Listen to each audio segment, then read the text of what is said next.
This is Adam Gorney, Rivals.com, here with new Oklahoma coach Brent Venables, and that sounds right, Brent? That's the right title. It sounds great. That's Talk my about your wife.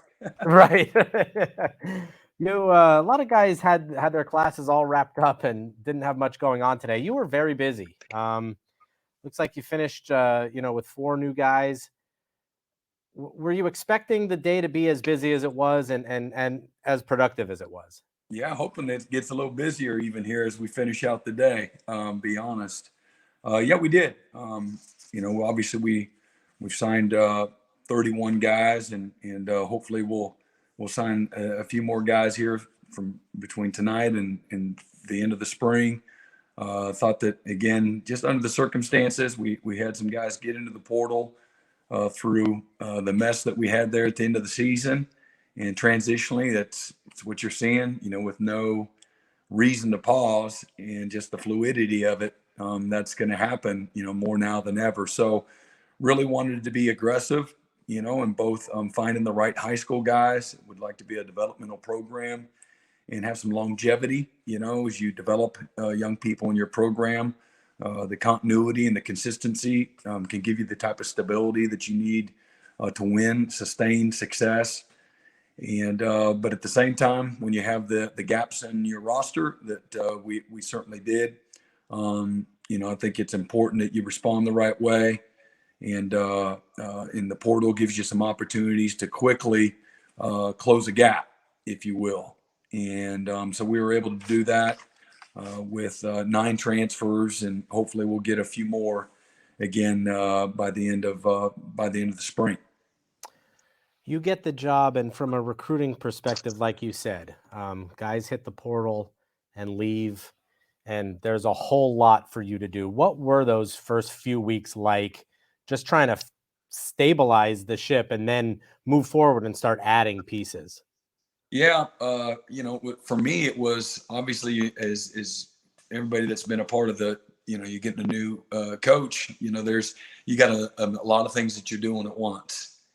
And but in regards to the recruiting standpoint, really wanted to try to evaluate our roster as quickly as I could. So bowl preparation was a good opportunity to do that.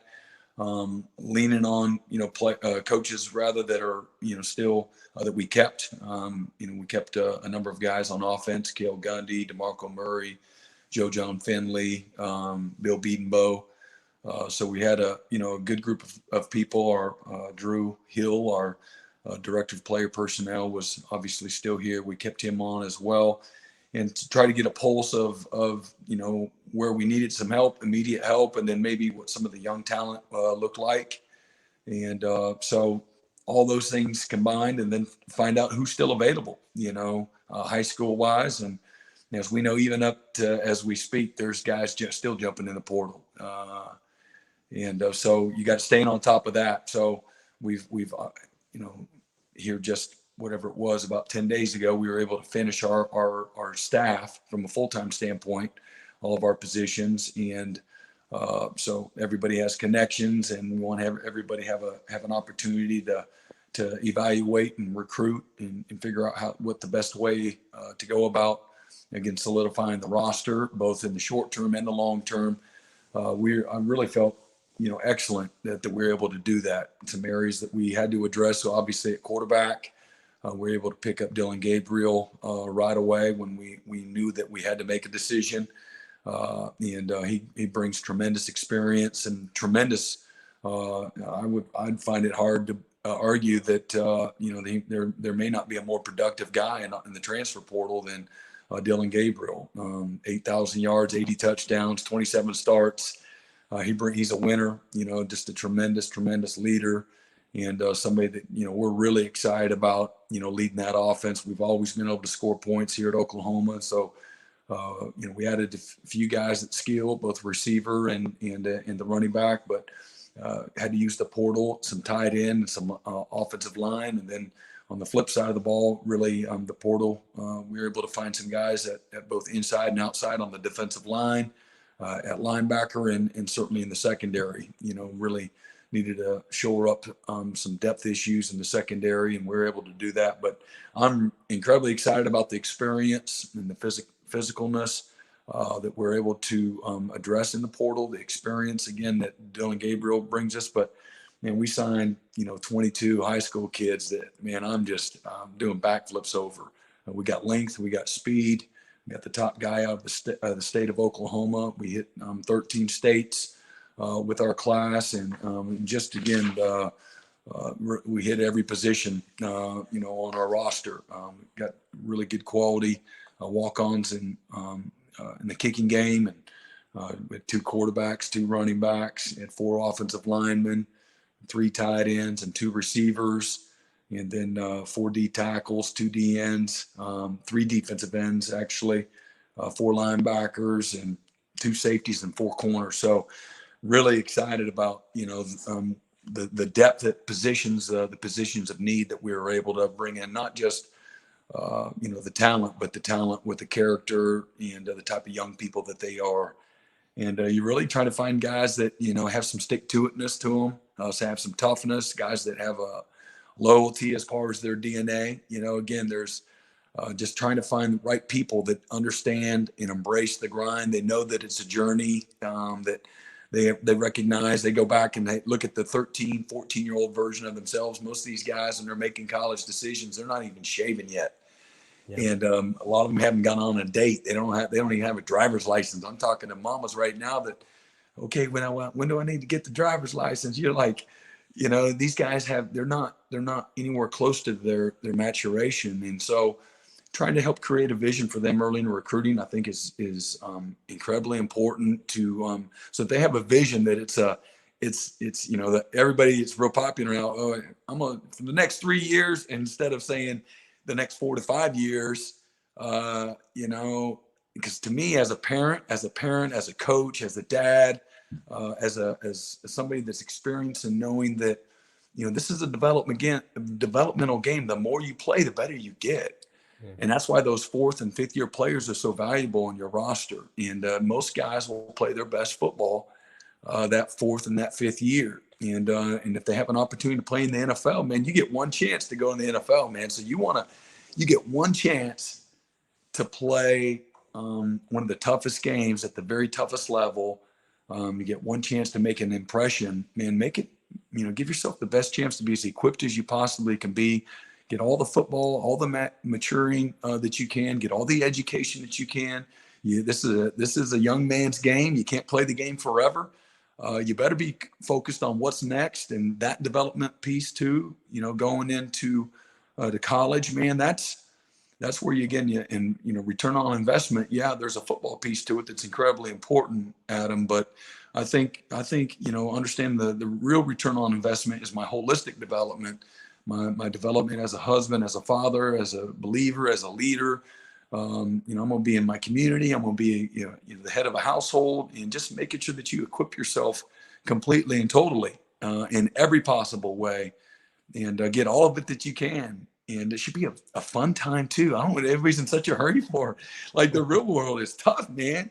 You see me, I'm the head coach at Oklahoma. You see the glory, man, but there's a story, and it's tough to get to the top of the food chain and just keep your head above water, let alone to have a fulfilling life that, of substance and one that is significant, and where you can really, again, have a real legacy. And but college should be fun.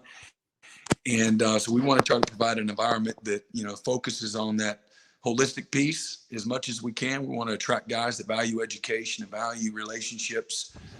This is not a transactional place. This is a very intimate and cozy place where relationships matter, family matters, development matters. And again, I'm looking for the best of the best in regards to toughness, guys that know how to fight, compete, that recognize that, again, that freshman version in college, that 18-year-old version is going to look a heck of a lot different, that 22-year-old version on down the road, and is willing to pay a price and have the mind to, I'm gonna earn what I get, not be given anything. I'm not entitled to be the head coach at Oklahoma, and there's no player that I recruit that's entitled to become the starter day one. You got to earn it. And whatever that level of success is, man, you got to pay a price. And that's what the real world is. And I'm worried about some of this NIL stuff, and I'm a complete and total supporter of NIL opportunities. I think that's a great thing. to take advantage of their name, their image, their likeness, and there's a window to do that, man. Let's support them in every way. Let's be aggressive with it, but let's not ruin these young people that are still maturing. They're still growing up, and try to prostitute these kids. Teach them the value of work ethic and having to earn it. And you trying to create a culture, a family atmosphere, and you bring these young guys in there and you make all these promises on the front end and give them stuff that they haven't earned. I just think it's a disaster waiting to happen. And so there's that balance. We're trying to find that balance like everybody in college football, but it's an exciting time. It's an exciting time to be a Sooner. I was so pumped to stand on the sideline and watch Bob Stoops, a legend, a Hall of Famer, probably have his 3 best weeks, in my opinion, than he did at any time, and had an amazing Hall of Fame career. But his last 3 weeks as the head football coach, coming out of time at Oklahoma when we had a bruised and hurt locker room. We lost 2 tough games in the year, did not play in the Big 12 championship, lost our coach unexpectedly. And man, did our players respond, and led by Bob Stoops. What an amazing example it is. It's not what happens to you. Life's going to happen. Life is going to bring you to your knees many times over. Okay. All you young guys out there, life's going to happen. And, that's okay. It's, that doesn't have to destroy you or define you. Ultimately, how you respond is what defines you. And man, our guys, I was so excited to watch our guys against a really good Oregon team. An Oregon team that I saw whoop up on Ohio State earlier in the year, and they also lost their coach, and so they had the same issues in their locker room. But man, I saw fight, I saw toughness, I saw courage, I saw competitiveness. That's to me, that's what the standard is at Oklahoma. This is the winningest program since the modern era. This is a program that they call it Champ U. This place has won 50 conference championships, Adam. And so they, like Coach Switzer said, man, they invented championships. And so I say that with all humility and all respect for the game and all the success that so many people out there have had.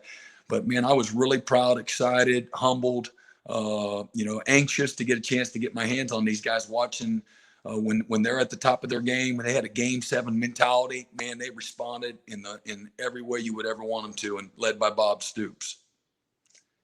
Brent, I'm 41 years old. I want to run through a wall for you. Please. Let's go. There's got to be a way to get me. I can't run, but I could walk on something. This is great.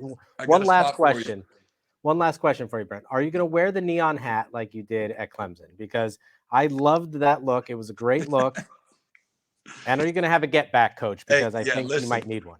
And one thing you're not gonna have to worry about, I'm the neon hat's gonna be retired. Somebody else can worry about finding the guys out there on the field and getting the call in on time and everything else. So no, those days have come and gone. Right. Awesome. That is Oklahoma coach Brent Venables. I'm Adam Gorney for Rivals.com. Appreciate you. Thanks for having me on, Adam. Thanks so much, Brent. Great talking to you.